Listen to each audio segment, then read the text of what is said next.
기자회견장에 찾아주신 광주전남 기자님께 대단히 감사드립니다. 지금부터 더불어민주당 대통령 경선 후보 기호 6번 추미애 후보의 기자간담회를 시작하겠습니다.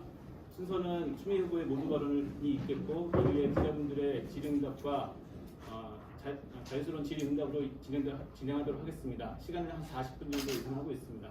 그럼 먼저 추미애 후보의 모두 발언을 듣도록 하겠습니다.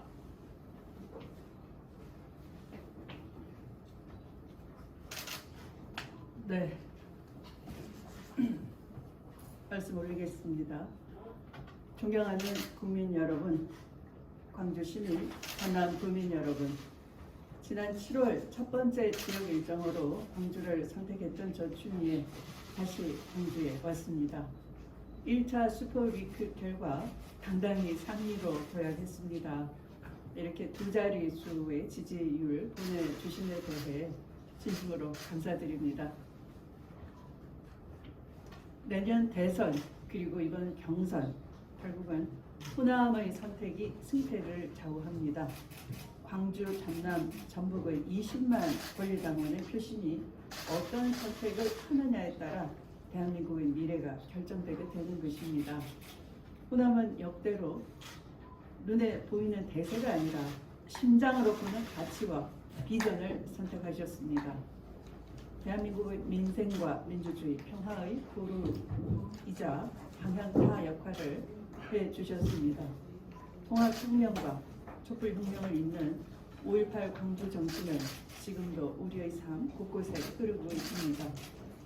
민주정부 4기 수립을 위해 우리는 뼈를 깎는 성찰과 반성을 해야 합니다. 문재인 정부는 누가 뭐라 해도 촛불 민심을 받드는 촛불 정부이고 또 촛불 정부여야 합니다. 민주정부 4기 역시 촛불 정신을 잇는 강력한 개혁 정부, 개혁을 완수하는 민주정부여야 하는 것입니다. 민주당의 존재 이유는 바로 개혁입니다. 개혁은 민주당의 존재 이유입니다. 개혁의 깃발을 놓는 순간 우리의 자랑스러운 민주당은 그저 속물들의 출세와 연결을 위한 욕망의 도구로 전락하게 될 것입니다. 개혁을 소홀히 하고 오히려 개혁의 발목을 잡던 사람이 민주당의 대통령 후보가 돼서는 절대 안 될 것입니다. 네거티브와 무임승차의 대명사가 아니라 민주당의 얼굴이 될 후보여야 하는 것입니다. 개혁의 소명감을 갖고 개혁에 헌신할 줄 알고 개혁을 위해 당당히 용기 낼 수 있는 사람이 꼭 필요합니다. 차기 민주당 정부는 개혁 노선을 보다 선명하게 선언하고 실천해야 할 것입니다. 저 추미애가 개혁 대통령 해내겠습니다. 개혁 완수 대통령 하겠습니다. 모든 사회 대개혁을 가로막았던 검찰개혁과 사법개혁이 이제 눈앞에 와 있습니다. 검경 수사권 조정과 공수처 설치는 완성했습니다. 이제 검찰개혁의 핵심인 수사권, 기소권 분리에 이어 중대범죄수사청 설치만 남아 있습니다. 검찰개혁이 이루어져야만 사법정의가 바로 세워지고 정치개혁, 언론개혁, 사학개혁, 재벌개혁 등 비로소 촛불혁명의 염원인 4대 개혁을 이룰 수가 있습니다. 4대 개혁 없이 21세기 선진강국으로 한치도 나아갈 수 없다는 것은 너무나 명백합니다. 존경하는 국민 여러분, 윤석열 정치검찰의 청부 고발 사건은 대표적인 국기문란 사건이자 그 내용의 핵심은 검찰과 야당의 검언야합입니다. 다시 하겠습니다. 윤석열 정치검찰의 청부 고발 사건은 대표적인 국기문란 사건이자 그 내용의 핵심은 검찰과 야당의 검언야합입니다.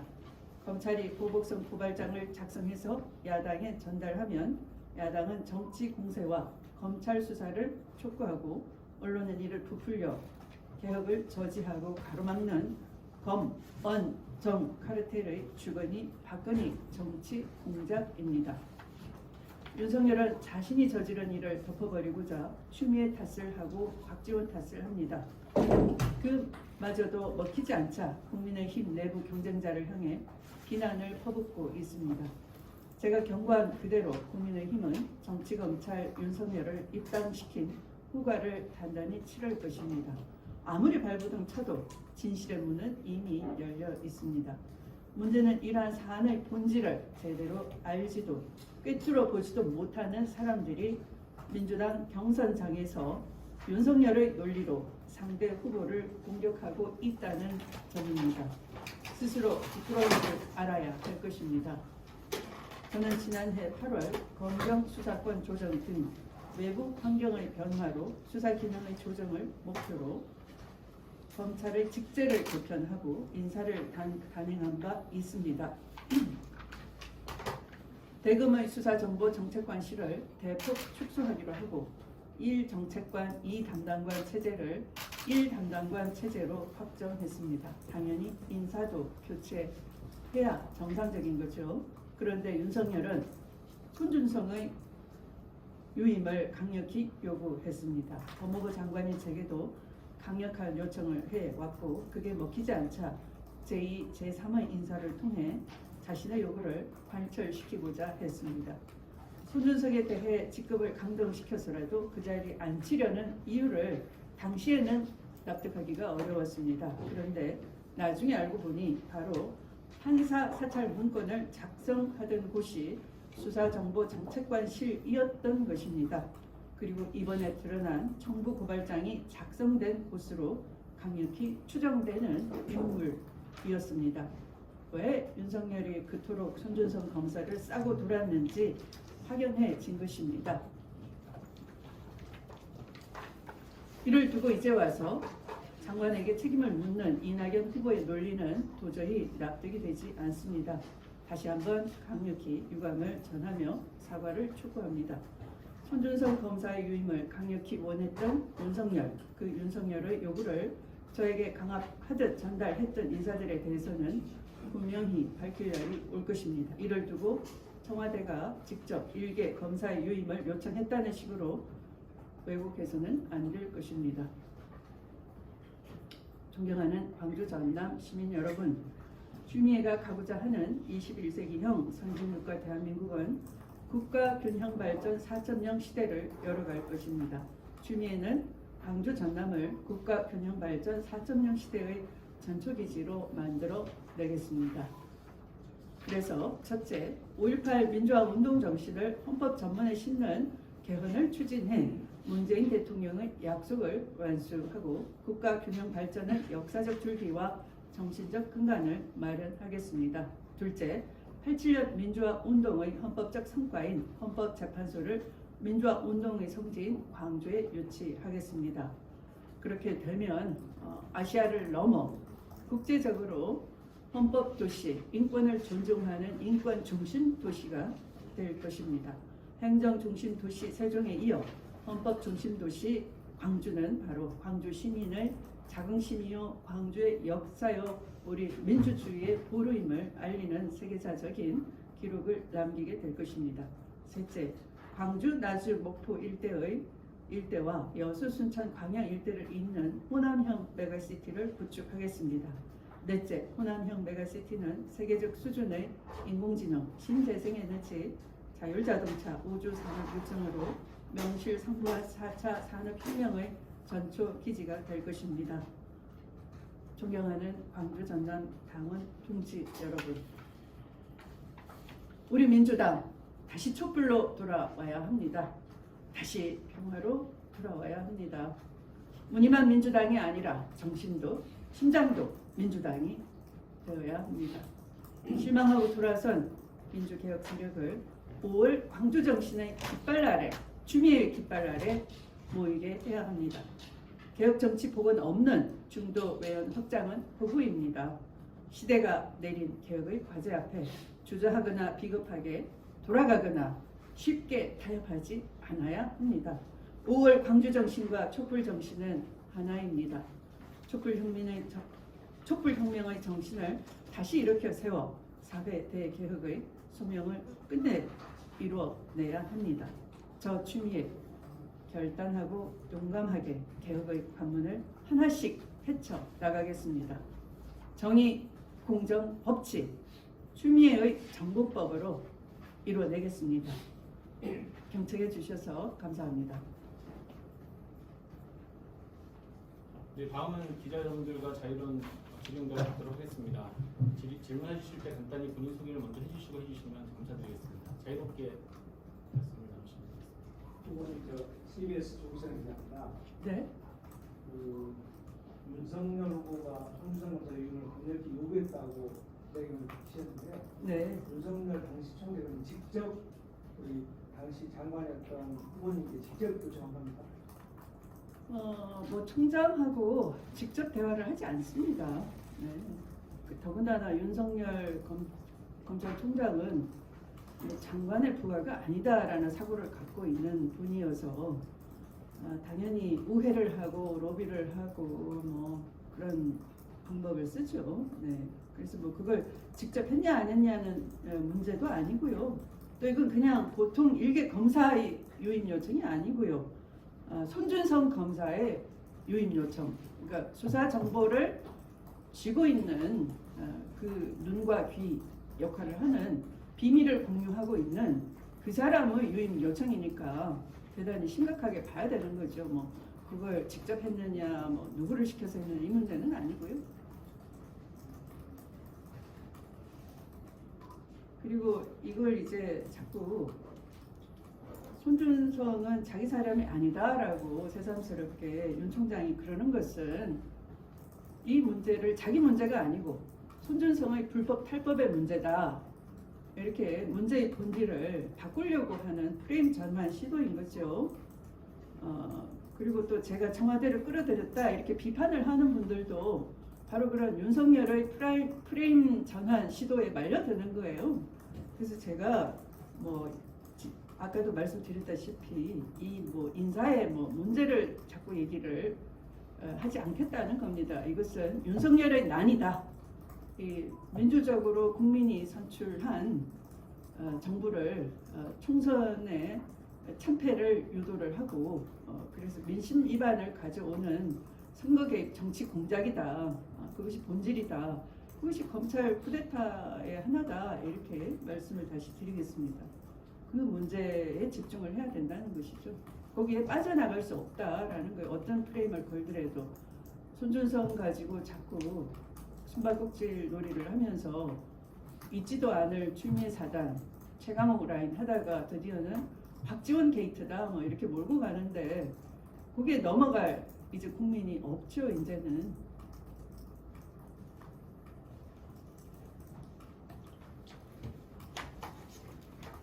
정말 한 가지 더 여쭤보겠습니다. 네. 어제 거기에 오셔서 네.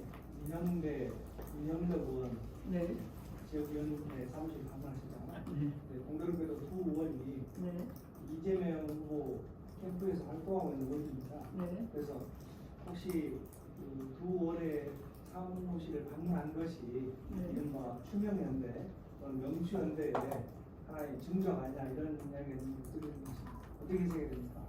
그건 아니고요. 광주를 이제 그 동서남부 권역의 하나씩 지구당을 방문을 하면 이제 다른 지역위원회 소속인 분들도 이게 좀 참여하실 가능성이 있는 거죠. 그래서 동서남북 지역위원회를 하나씩 뽑다 보니 선택을 하다 보니 이제 우연히 그렇게 된 것뿐이에요. 네. 네. 네, KBS 광주소 전하연 PD입니다. 네. 지금 현재 민주당이 여전히 호남에서 첫 번째라고 생각을 하시는지 네. 질문을 드리자면 지난번 정부일보에서 한 19% 지지율이 국민의힘에서 나왔어요. 근데 요거를 관심하셨을 때 민주당이 이제 앞으로 나아가야 되는 길이 뭐라고 생각하십니까? 네. 개혁에 대한 안이함, 또 이 부동산 폭등으로 양극화 심화되는 걸 방치하는 것 이런 걸 보고 지지 세력들이 회초리를 들었다 생각하고요. 그 반사 효과를 야당이 갖는 것 같습니다. 그래서 제가 말씀드렸듯이 다시 개혁, 다시 촛불은 다시 개혁입니다.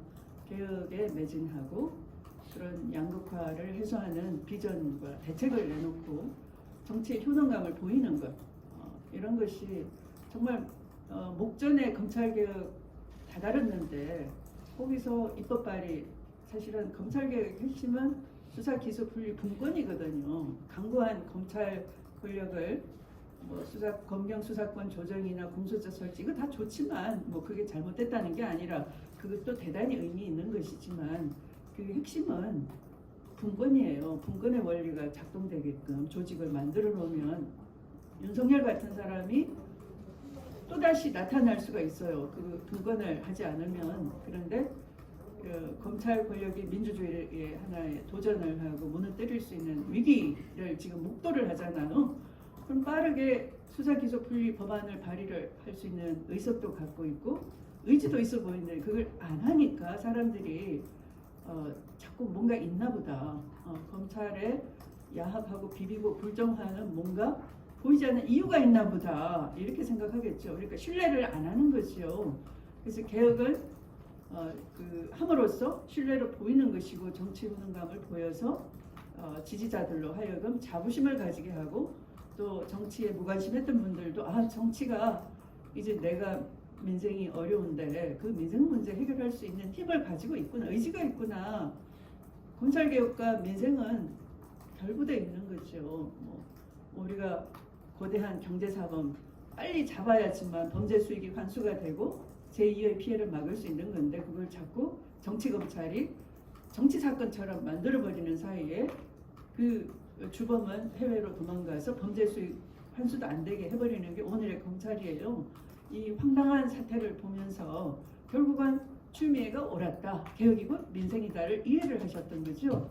그래서 추미애의 깃발 아래 모이는 것은 그 개혁의 의지 또 개혁의 원동력이 될 수 있다라고 생각하고 우리 광주 전남 시민들께서 사실은 지지 경선에서 투표율이 높은 데서 추미애의 득표율도 올라갔어요. 그러면 그것은 경선 흥행을 증명하는 것이고 돌풍이 되는 원동력이 결국은 개혁 깃발 아래 모이자는 추미애 때문이구나를 증명하는 것이에요.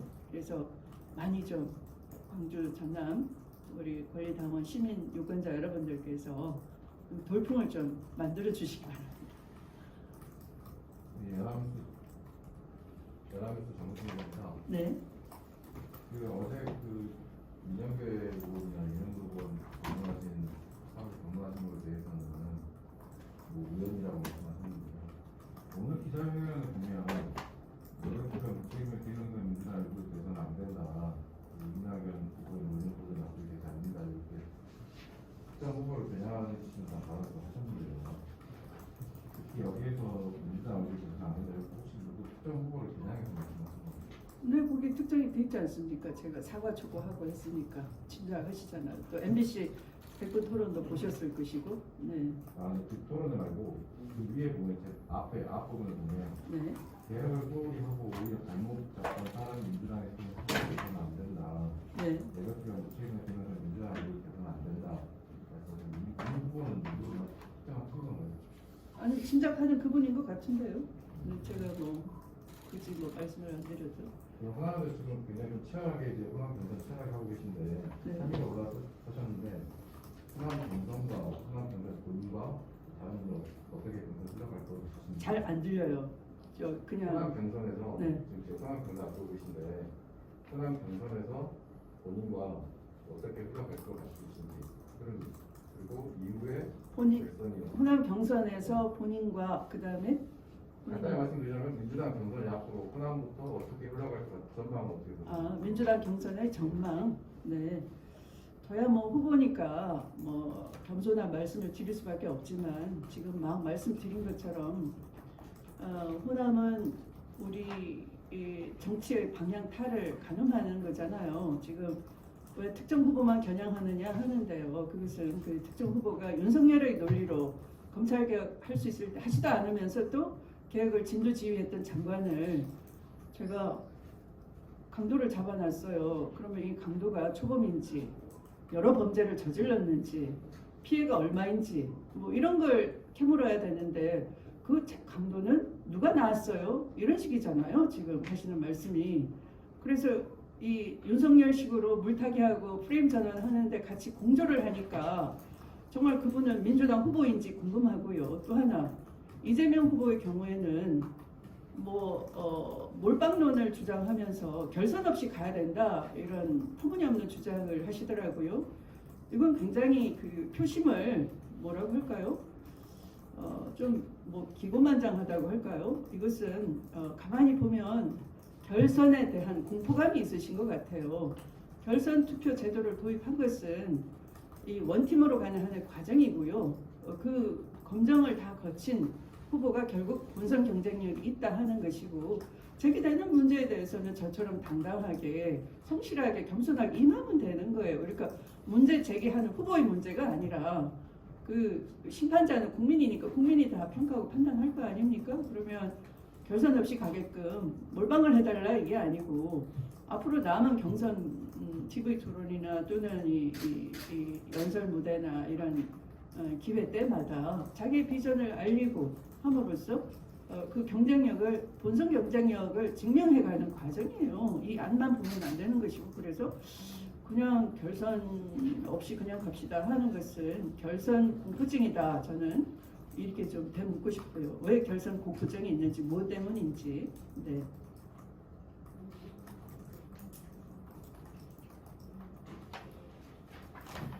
네, 또 다른 분 질문 드리겠습니다. 네, 전남대는 황재현 기자입니다. 오늘 사실 방송 토론회가 예정이 돼 있는데 시초가 있어요. 네네. 그 지역민들께 하고 싶은 말씀 있으시면 한마디 해주십시오. 네. 광주는 밋밋한 경선을 흥행시키는 그 반전의 힘을 만들어 주시는 곳입니다. 광주 전남은. 그리고 광주 전남은 민주당에 직접 참여하고 있는, 정치 참여를 하고 있는 분들이 많습니다. 20만 명 이상의 권리당원이 있고요. 이번 경선의 흥행은 추미애가 만들고 있다라고 하십니다. 추미애의 돌풍 1차 슈퍼위기에서 만들어졌습니다. 그러나 이제 시작입니다. 정치의 이 반전을 만들어서 흥행을 만들어내 주시는 우리 광주 전남 도민 여러분들께서 민주당을 늘 지켜왔고, 또 민주당의 가치를 주저함 없이 실천해 온 개혁 대통령 후보 추미애를 통해서 이 경선을 돌풍을 일으켜 주십시오. 그래서 본선 경쟁력도 저 추미애가 증명해 보이겠습니다. 윤석열이 1등이면 어떻습니까? 공 잡는 매 추미애 실력을 증명했고요. 홍준표가 나오면 어떻습니까? 홍준표의 여러 가지 도덕적 문제, 실언, 비전이 없는 그런 문제, 저 추미애 꼼꼼하게 준비해 왔고요. 또 그리고 다 준비된 후보입니다. 저는 검찰개혁 1년은 제 정치 인생의 26분의 1에 불과하고요. 나머지 25년은 국회 통일외교 쪽, 국가안보 쪽, 그리고 환경노동, 그리고 산업통상 이런 문제에 주력을 해서 많은 개혁적인 성과를 낸 바 있습니다. 그래서 입법, 사법, 행정을 두루 거친 준비된 후보, 비전을 말하는 후보, 저 추미애 진가를 우리 광주 전남이 평가를 해주시고 믿고 표를 주신다면 저는 본선에 이겨내겠습니다. 어떤 후보 도덕성으로 힐난을 받고 본선 가겠느냐라고 불안케하면서 결선도 없이 가겠다라고 하는데, 저 추미애 결선도 치러내고 본선 경쟁력 있는 유일한 카드입니다. 도와주십시오. 지금 토론회가 시초가 되면 이제 시국민들에게 좀 어필할 수 있는 공약이나 이런 부분들이 좀 축소가 될 수도 있을 것 같아요. 네. 아까 쭉 알려주신 공약이 있긴 하신데 그 중에서 이거는 정말 호남에게 내가 차별적으로 접근할 수 있다, 매력 포인트가 될 수 있다는 공약 한번 더 말씀해 주시겠어요? 네, 우리 광주 전남은 역사의 보물 창고이고요. 또 미래의 희망을 갖고 있는 도시입니다. 광주 전남이 역사의 보물 창고인 것은 이 5.18 광주 정신입니다. 그래서 제가 헌법재판소를 가지고 와서 헌법도시 만들겠다, 헌법 중심도시 만들겠다 말씀을 드렸는데요. 우리 일본과 강제징용과 위안부 문제 아직 해결하지 못하고 있습니다. 이것은 국제적인 인권연대가 필요한 것이고요. 5.18 광주 정신과 함께 국제 연대를 해낸다면 우리 광주가 그 문제의 키를 쥐고 있는 국제 인권 도시의 상징 도시가 되는 겁니다. 그래서 단순히 헌법재판소 기관 이전 문제가 아니라 아시아를 넘어서서 세계적인 국제 인권 중심 도시로 키워보겠다 하는 것이 저의 비전이고요. 또 이걸 해내기 위해서 저는 광주, 전남, 광주, 호남 메가시티 말씀드렸는데 단순히 행정통합이 아니라 재량적인 행정권 또 재정권을 가지고 이 광주, 전남을 이 자치 정부로 키울 수 있는 원포인트 개헌, 지방분권 개헌을 대통령 임기 초반에 해내겠습니다. 그리고 또 미래도시 광주, 전남이라는 것은 신재생 에너지 분야에 여러 가지 장점을 가지고 있습니다. 그래서 그런 지금 그 농민들의 피해를 주지 않으면서 유휴지나 또는 개간지나 또는 그 하천 천변, 도로변 이런 토지들을 활용해서 신재생 에너지 산업의 중심 도시로 우리 광주, 호남 메가시티가 주도권을 가질 수 있도록 해내겠습니다. 이 모든 것이 저추미애가 미리 제창한 국가균형발전 4.0 사람이 높은 세상, 사람을 높이는 나라의 그 중심에 우리 광주, 호남 메가시티가 선도하도록 하겠습니다.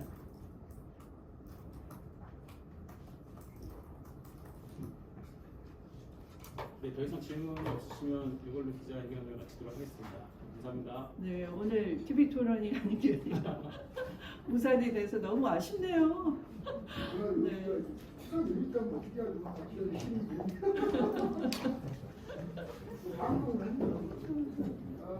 라디오 토론으로 하면 안 될까? 그 다른 방송사 가능한지 알아보고 있다고 해요. 오늘은 하기 어렵다고. 네, 오늘은 좀 어렵고 네. 그런 얘기 오고 가능. 어쨌든 해야 돼요. 네. 감사합니다. 관심 주셔서.